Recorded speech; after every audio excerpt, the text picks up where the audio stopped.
Бадыраң канчадан? 150 сом байке, келиңиз. Кымбат го? Эми сизге арзандатып беребиз. Канчадан бересиң? 130дан болобу? 2 килограмм бер анда. Азыр.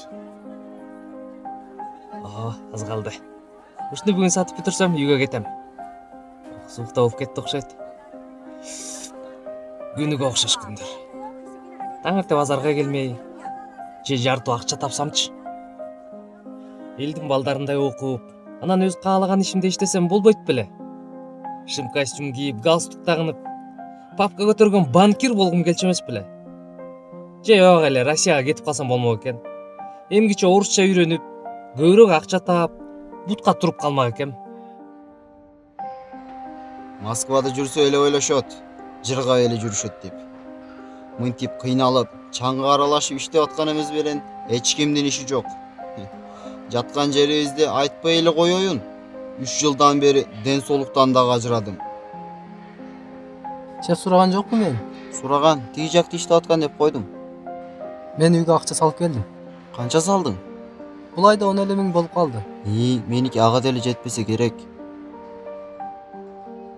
Канча жылдан бери ушинтип кара жумушта иштеп, ден соолуктан да ажырадым. Бөйрөгүм ооручу болду. Үйдү сагындым. Кетип калайын дейм. Акча чогултпай, айылга кантип барам? Иштейм деп жулунбай, ата энемдин сөзүн угуп, окууну толук бүтүргөнүмдө мынтип жүрбөйт элем да. Азыр үйлөнүп, келинчегим менен апамдын маңдайында отурсам кана.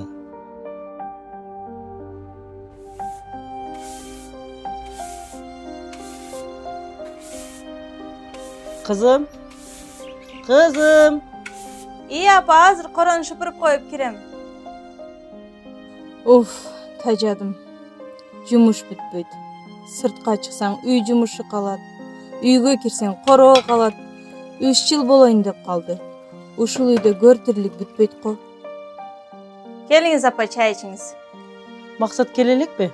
Жок, кеч келем деген. Ay kuyöңдү кичине үйдө отур десең боло калам. Ай апа, балаңыз мени укмак беле. Мен деле көчөгө чыгып, курбуларыма жолуккум келет. Ата энем турмушка мынтип эрте берип салбаганда, мен деле элдин кыздарындай окуп, иштеп жүрмөкмүн да. Калган окуумда окудум. Кудайыма шүгүр. Эми Германияга барып, магистратурага окуп келсем. Буюрса, баары ойду Кудай. Ушу жетишкендиктерим үчүн Кудайга миң мертебе рахмат. Аттең, кубанычымды тең бөлүшүүгө азыр досторум жанымда болсо кана. Тагдыр бизди сынап, баарыбызды туш тарапка таратып жиберди. Бир убакта төртөөбүздүн кыялдарыбыз бир, көз карашыбыз дагы бир болчу.